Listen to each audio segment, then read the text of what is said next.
what do you think, what is the role of public art? Let's jump into this question in today's socio-economical or socio-political climate. Because I always say art, I mean, to me, right? And this could be different for you guys or for the audience, but I look at art as like a tool, right?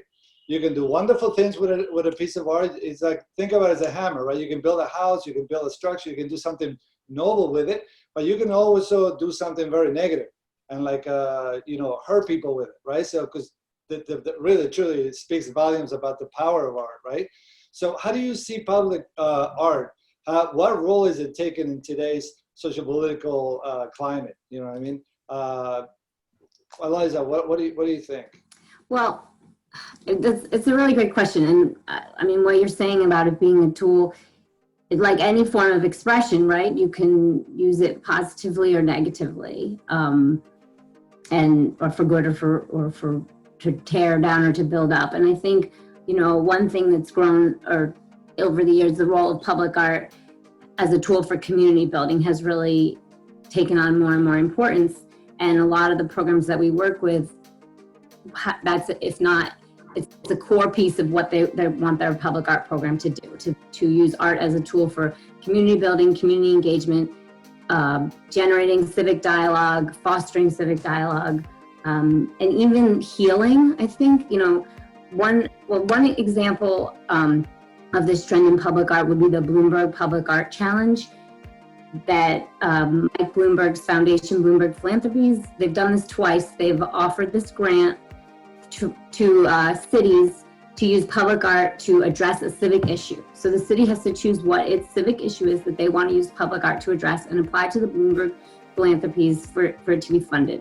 And we had, via partnership, worked on one of them in 2018.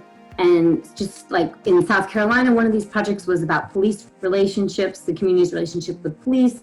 There's been ones for climate-related issues, environmental issues, abandoned housing up here in the New York Capital region. And the project we worked on was about healing after a traumatic event. And it was in Parkland, Florida, where there was that shooting at Marjorie Stoneman Douglas High School on Valentine's Day 2018. And we worked with that community to apply for this public art grant that was specifically to create public art that would help with the civic issue that they identified. And theirs was healing after gun violence in their community. And they received the grant and we worked with them to implement the projects. And, it was we ended up building 5 large-scale temporary public artworks that you would identify as public artworks, large physical pieces of art out in the community. But there was the product, but there was also the process. It was also really important for these projects. All of them involved community working hands-on to create pieces of the artwork. So working with the artists, and we borrowed really heavily and aligned ourselves with the art therapy model because there is a museum there called the Coral Springs Museum of Art, and they were running an art therapy program immediately since day one after the shootings at the school. And so, we worked with this idea that making is therapeutic, and coming together and working with other people and doing something with your hands is therapeutic and can help healing and can help with community building. And so I think and then another one of the things that they wanted to do with that project was just to refocus the way that government works with the community and the government's relationship with the community, because there was a lot of mistrust after the shooting happened, and there was a lot of questions of, how it was handled and who did what and who didn't do what. And I think that's a role that public art is going to continue to have and can have in a lot of the things that we're dealing with now, completely unrelated or related in other ways. But we've taken the idea in Warwick, and our organization here in Warwick called Wickham Works is actually producing an exhibition that's opening a week from today on August 14th. It'll be up for 2 weeks, and we've commissioned 8 local artists to create public art in response to the pandemic. We asked them to use a word or words just to kind of curate the show around that. And then they produced an artwork in response to the pandemic it's just trying to use art as a tool to help people connect during these times. And I think that's going to be something that continues. Absolutely. Thank you. Patricia, what do you have any thoughts on this?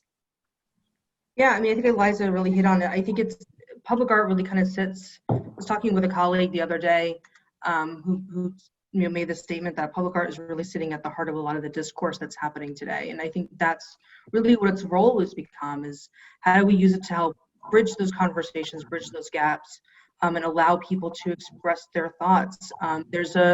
There's another conversation sort of happening in the public art world around this notion of vandalism. What's quote unquote vandalism? What does that mean? Just because somebody tags something doesn't mean necessarily they're trying to destroy it. It means they're trying to be heard, or there's some sort of topic. And I think that you saw that a lot with a lot of the monuments, just with the way they were responded to and the way they were attacked.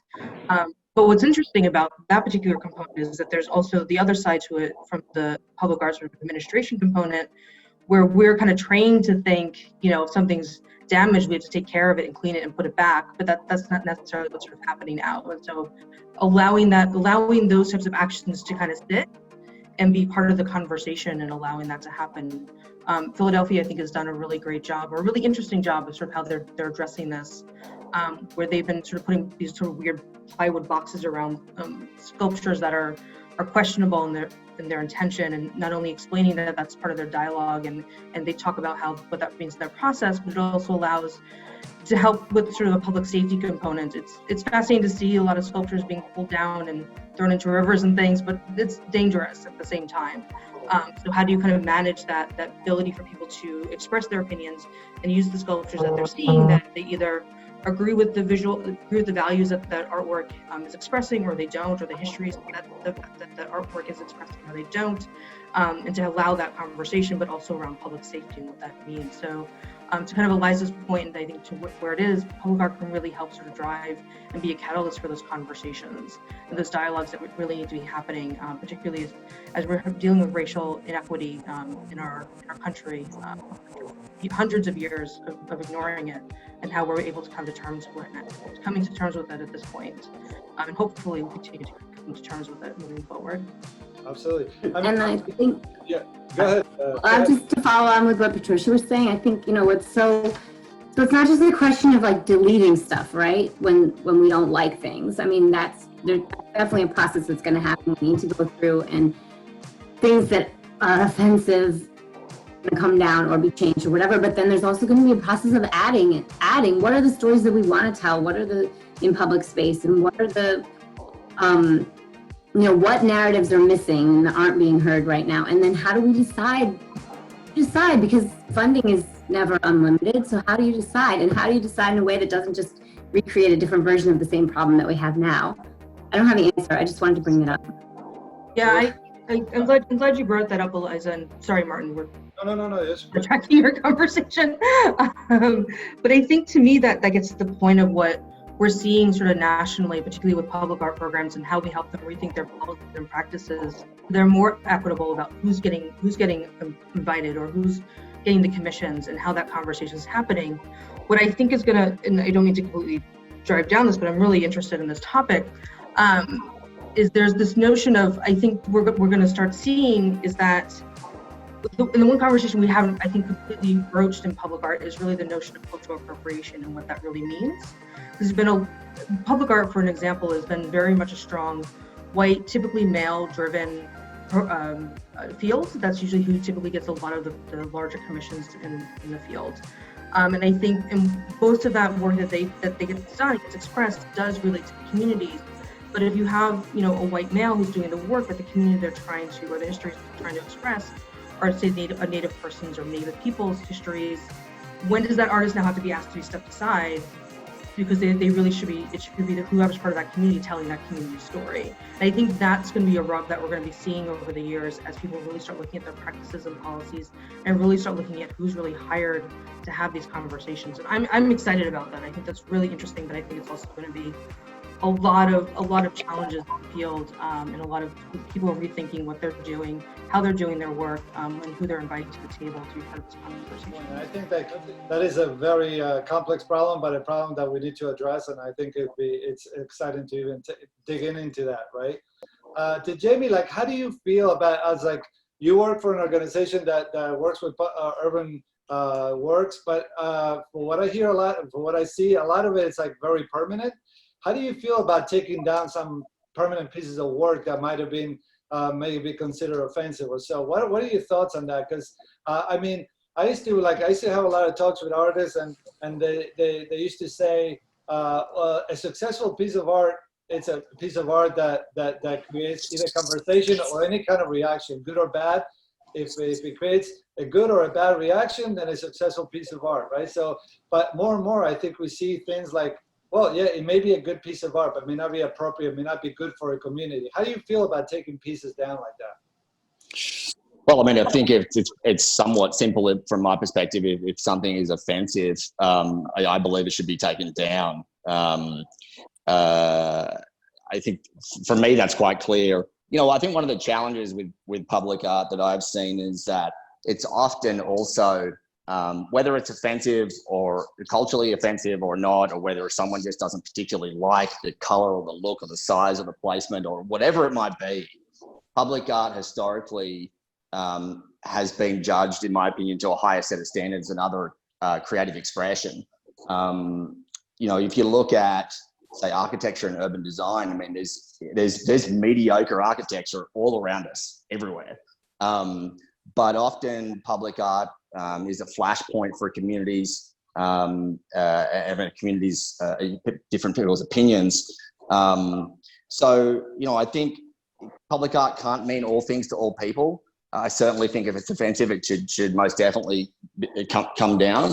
But I also think that communities need to embrace when you see something that you love, you should embrace it. But if you see something that you particularly don't agree with for one reason or another, you should try to be as respectful and tolerant as possible as well. Right, great.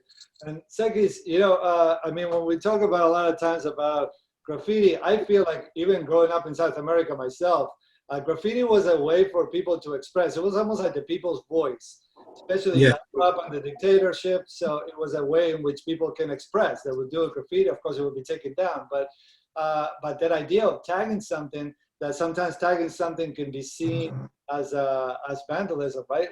So how do you feel about that? I mean, would that be like almost like, you know, canceling people's voice, and you know, especially when it comes to graffiti?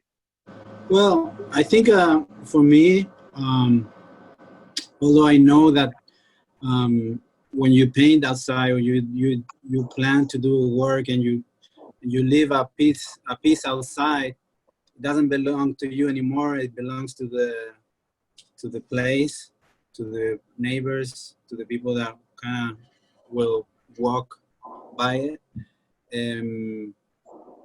It's still it can get vandalized, it can get deleted and be erased or whatever. And I feel like for me, it will depend on the work that I'm doing, like in the intention of the piece. Like if you do like a public art and the intention is to have something temporary, it shouldn't be so hard to accept that the piece is going to be gone, you know, from the time that you're working on it. So, but if it's something that is meant to be there forever, or like as long as it's possible, it will suck. Like if somebody destroys it or somebody wants to remove it, yeah. So there are many like factors and that could be understandable, like that somebody wants to erase the paint or the painting or not, you know? Martin, I think actually really what's more interesting for me is not definitely, you know, the question of whether something should be taken down is a valid discussion point. But for me, what's more valid is if something's taken down, what's it being replaced with? What new voices are being heard? What part of the community has not been heard in the past? How are we representing new voices and new perspectives? And I think, you know, more and more we talk about the role of public art. From my perspective, you know, more and more the unique voice that artists bring to our community, particularly from my perspective, because we work in the private sector so frequently with developers and galleries and other clients. more and more people are starting to value the unique voice and contribution that an artist can bring. And that's changing the definition of public art. And Aliza was talking about the very many forms that public art can be in. But, you know, we worked on a project just a couple of years ago where an artist in Sydney was commissioned by the city to be the lead creative on a total city rejuvenation plan. And so the artist's voice was at the top of the pack, driving the entire rejuvenation of the Sydney Chinatown district. And underneath of her were the urban designers, the architects, the planners, and the artist's voice was the one driving this entire redevelopment of a city section. So that's just one example. There are many, many, many, but, you know, I think it's the unique voice, and how, if we take something down, how do we replace it with something different that hasn't been heard before, a part of our community that has not been heard before? Artist Conversations with Industry is made possible because of your support. Please consider donating by visiting our website, www.ocartscouncil.org. Thank you for being part of our arts community here in Orange County, New York.